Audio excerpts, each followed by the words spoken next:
Hi, my name is Emily Wagner, and I did my project on looking at the preferences between a pop culture and a food-themed slot machine.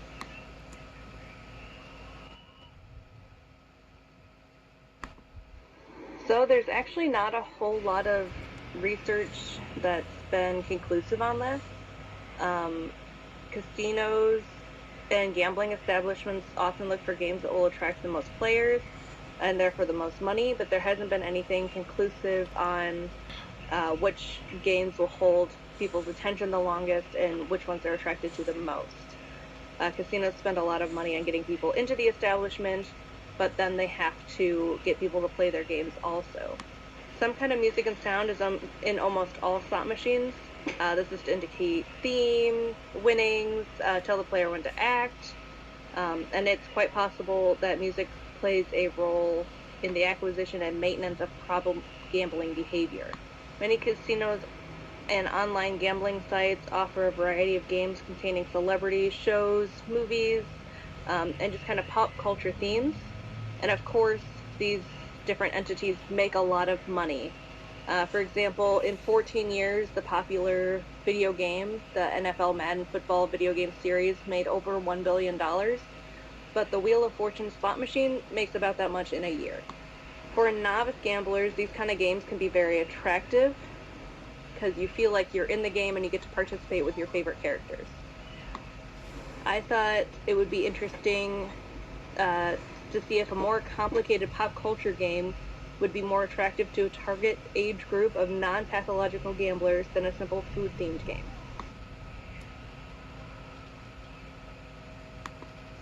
3 participants were actively recruited. They were friends of mine. 2 were male and 1 were female. All 3 were Caucasian, and the mean age was 27. A SOG score was not taken, but 2 of the participants did not gamble at all, and 1 only gambled recreationally, so they were most likely not meet any of the standards for pathological gambling.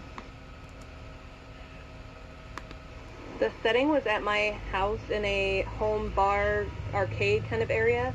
The hope was that this would feel more like a casino than a regular chair and table setting. The participants sat on a bar stool at a bar for the entirety of their portion of the study. The participants were first asked to pick between 2 pictures that would be seen in the game. Participant 1 picked a picture of a little sushi, and participants 2 and 3 picked a picture of little Deadpool.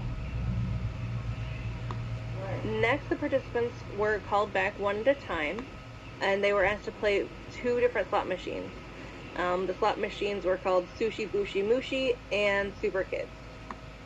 Sushi Bushi Mushi is a simple sushi-themed 3-reel slot machine simulation where participants can change their bet and spin the wheel. Super Kids is also a 3-wheel simulation, but they have extra choices, and you can pick a superhero for a little boost, and there's animations and sounds that go along with all of it. It's a little bit more complex and has more intense music. A coin flip was used to determine which slot machine would be played first for each participant. So participant 1 played the sushi game first, and participants 2 and 3 played the Super Kids game first. It was just coincidental that that was also the picture that they chose.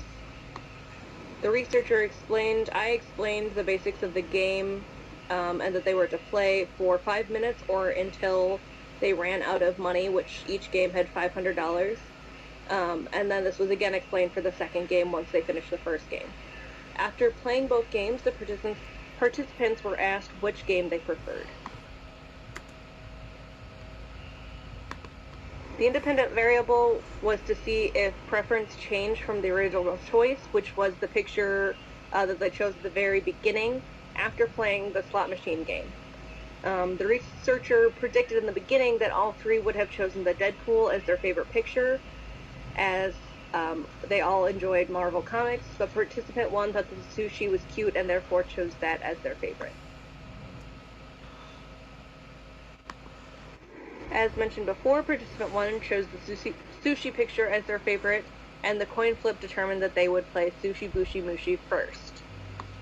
They spun the wheel a total of 25 times and changed their bet 6 times. At the end of 5 minutes, they had $845.75 remaining, having started with $500.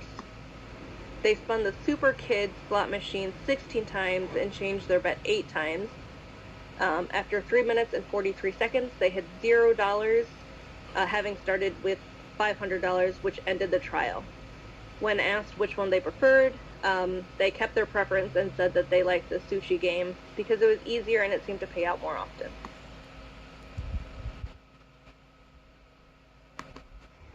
This is how much participant 1 bet on each game for each time they changed it. As you can see with the superhero game, they bet much more money.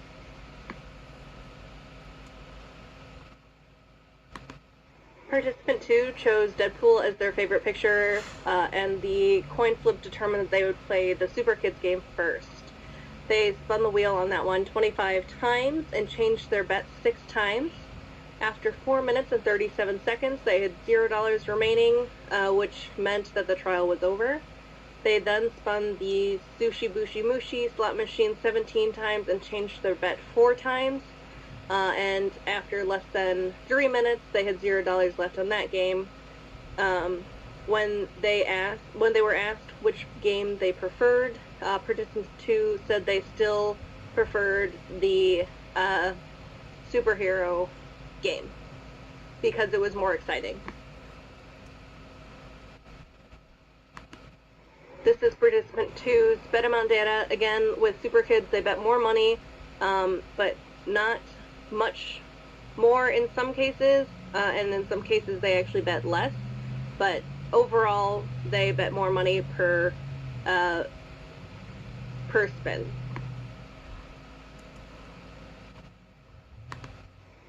Participant 3 chose the Deadpool picture as their favorite picture, and then the coin flip determined that they would play the Super Kids game first.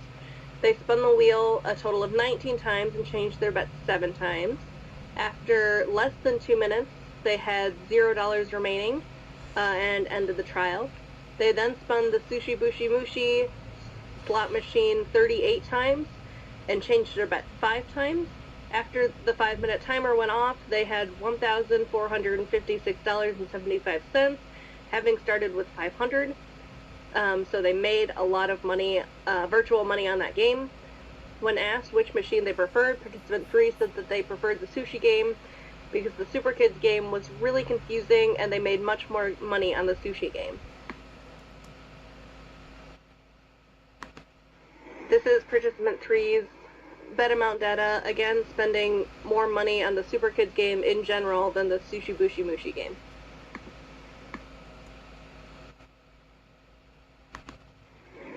None of the participants were able to play for their full 5 minutes and end up with any money on the Super Kids game. That game made it easier to bet high amounts, and the participants didn't really know what they were doing. Again, it was a more complicated game. While this game was more visually appealing and more exciting to at least 2 of the participants, the game itself was not well put together, and the online rating showed that it only had 3 stars, where the Sushi Bushi Mushi had 5 stars. This study implies that while a pop culture themed game may attract someone's attention, it may not hold their attention to keep them playing and keep them coming back to it. There were several limitations to the study. First, there were only 3 participants, meaning that it is not very generalizable. Also, the pictures shown were just one image from the game, not a picture of the game itself. Maybe together the slot machine would have been more appealing one way or the other. Also, the participants were friends of mine and did not represent a randomized sample. They were all white, in their 20s to 30s, and all grew up and lived in the Midwest their whole lives. Fourth, the game acted as its own intervention. Future studies might want to look at implementing an intervention such as maybe watching a superhero movie or some movie clips in between playing the machines. I did not have time to do this and wasn't able to schedule enough time to be able to do the slot machines and see a movie. Future research might want to look at widening the sample size, adding an intervention to heighten the sensitivity to a certain theme, making the sample size more generalizable, and trying different themes with different populations. It might also be interesting to try this with different, with people who are more experienced with gambling, as 2 of the participants had never done slot machines before.